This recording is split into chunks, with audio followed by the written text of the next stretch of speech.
नमस्कार दोस्तों, कैसे हैं आप लोग। आशा करते हैं कि आप लोग ठीक होंगे।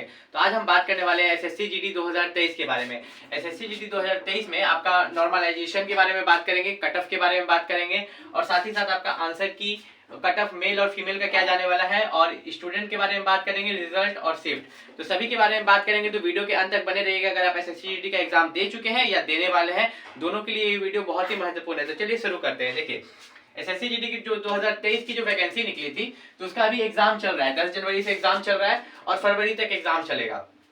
जो सबसे पहले नॉर्मलाइजेशन का बात करते हैं कि नॉर्मलाइजेशन में जो मार्क्स होता है, तो मार्क्स कैसे बढ़ता और घटता है। तो टोटल आपका 160 मार्क्स है। 160 मार्क्स का एग्जाम हो रहा है और 160 मार्क्स का एग्जाम में से मान लीजिए कि दो बच्चा है। एक बच्चा आपका है सूरज और एक बच्चा आपका है अभिनव। एक बच्चा है अभिनव, ये दो बच्चे हैं। तो दोनों का नॉर्मलाइजेशन कैसे होगा। नॉर्मलाइजेशन देखिए कैसे होता है। 160 मार्क्स है टोटल। तो होता क्या है ना कि क्वेश्चंस जो आप अटेम्प्ट करते हैं, कि मान लीजिए कि टोटल 80 क्वेश्चंस है, 80 टू 160, तो टोटल 80 क्वेश्चन जो है, तो 80 क्वेश्चन किस शिफ्ट में पड़ा, कौन सा शिफ्ट हार्ड। दो तरह का शिफ्ट होता है, एक इजी शिफ्ट होता है, एक हार्ड शिफ्ट होता है। ठीक है, एक शिफ्ट आपका इजी होता है, एक शिफ्ट हार्ड शिफ्ट होता है। तो उसके हिसाब से नॉर्मलाइजेशन होता है। यहाँ पर देखिए, सूरज का मान लीजिए इजी शिफ्ट पड़ा और अभिनव का हार्ड शिफ्ट पड़ा। यहाँ पर दोनों का अलग अलग शिफ्ट पड़ गया। तो अब होगा क्या ना कि सूरज इजी शिफ्ट पड़ा तो ये 80 क्वेश्चंस में से 70 क्वेश्चन अटेम्प्ट कर दिया, और अभिनव का हार्ड शिफ्ट पड़ा तो अभिनव ने 80 क्वेश्चंस में से कितना 50 क्वेश्चन अटेम्प्ट किया। लेकिन जो अभिनव का क्वेश्चन था ना, वो एक्यूरेट था। तो उससे क्या होगा ना कि अभिनव को यहाँ पर जो 2 गुना मार्क्स मिलेगा तो कितना हो जाएगा, 100 हो जाएगा। और इसका जो था, इसका कुछ क्वेश्चन गलत हो गए थे। जैसे कि इसका जो 70 क्वेश्चन अटेम्प्ट किया था, तो उसमें से कुछ क्वेश्चन गलत हो गए थे। तो नॉर्मलाइजेशन में क्या होता है ना कि आप जितना क्वेश्चन गलत कीजिएगा, इसका 15 क्वेश्चन गलत हो गया था। 15 क्वेश्चन क्या हो गया था, गलत हो गया था सूरज का। तो उसका और मार्क्स घटते चला जाता है कि मार्क्स जो नॉर्मलाइजेशन में ऐड होता है। जैसे कि अभिनव यहाँ 100 मार्क्स लाया, 50 का 50 सही किया, तो उसको क्या किया जाएगा ना कि इस 100 में उसको 20 मार्क्स जोड़ के 120 मार्क्स दे दिया जाएगा। ये 20 मार्क्स किसका मिला, नॉर्मलाइजेशन का। और नॉर्मलाइजेशन का एक सबसे बड़ा नियम है जो कोई नहीं बताता है आपको, कि मान लीजिए कि आपका कट ऑफ इस बार गया है 160 में से 100 कट ऑफ गया है। ठीक है, और आप क्वेश्चन अटेम्प्ट किए हैं 40, तो 40 क्वेश्चन अटेम्प्ट किए हैं, तो 40 क्वेश्चन अटेम्प्ट करने का आपको कितना मार्क्स मिलेगा, 40 गुना 2 80।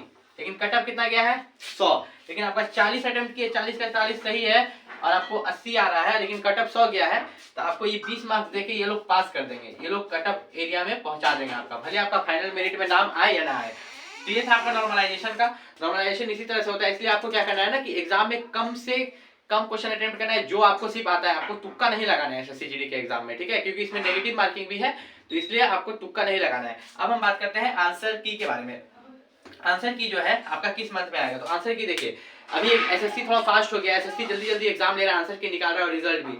तो आंसर की आप सोच सकते हैं कि फरवरी में एग्जाम खत्म होगा, तो मार्च के लास्ट या अप्रैल के शुरुआत में आपका आंसर की आ जाएगा। अब हम बात करते हैं कट ऑफ, जो कि मेल और फीमेल। कट ऑफ देखिए, कट ऑफ मेल और फीमेल दोनों का अलग अलग जाता है एसएससी जीडी में, और पोस्ट वाइज जाता है। जैसे सीआईएसएफ का अलग, एसएसएफ का अलग, ठीक है, सीआईएसएफ का अलग, बीएसएफ का अलग, सबका अलग पोस्ट वाइज जाता है। तो आज हम बताने वाले मेल और फीमेल का, और नेक्स्ट वीडियो में हम उसको सीआईएसएफ बीएसएफ पोस्ट वाइज भी बता देंगे। यहाँ पर देखिए, ये मेल का है, ये फीमेल का है। तो मेल का जो है, यहाँ पर हम लिख लेते हैं जनरल, ओबीसी, एससी, एसटी, आपका ईडब्ल्यूएस और एक्स सर्विसमैन, यही होते हैं। तो यही सेम चीज यहाँ पर फीमेल का भी। तो यहाँ पर इस तरह से लाइन दे देते हैं, ये general, OBC, SC, ST, EWS, ex serviceman.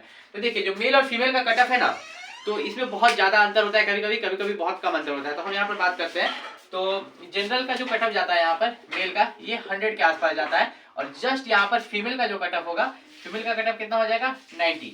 10 marks का या 5 मार्क्स का अंतर आता है, लेकिन इस बार 160 मार्क्स का हो रहा है, इसलिए 10 मार्क्स का अंतर बहुत आराम से हो सकता है। तो ओबीसी का यहाँ पर 90 होगा, तो इसका 80 हो जाएगा। तो आप अपना 10 मार्क्स का अंतर लेके चल सकते हैं। अगर फीमेल ने 90 अटेम्प्ट किया है जनरल होके, तो ये मान सकती है कि उसका एसएससी जीडी का एग्जाम निकल जाएगा। उसी तरह आपका एससी का हो जाएगा, एससी का 82 है और यहाँ पर आपका 75 है।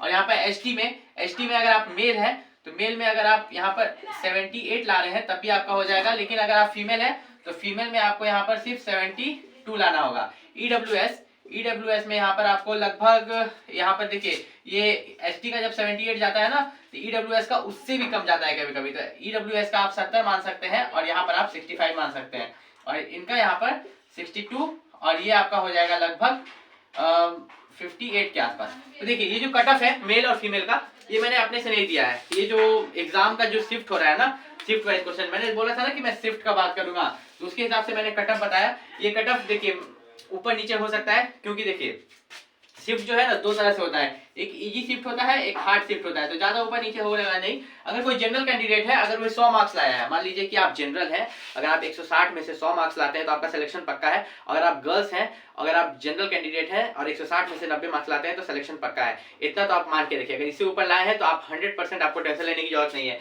अब हम बात करते हैं स्टूडेंट्स के बारे में। अभी जिनका जिनका एग्जाम छूटा हुआ है, तो वे लोग किस कारण से छूट रहा है, वे एग्जाम सेंटर पर लेट पहुंच रहे हैं। एग्जाम सेंटर पर आप टाइम से पहुंचिए, एक दिन पहले चले जाइए, क्योंकि ये 1 साल या 6 महीना का मेहनत है।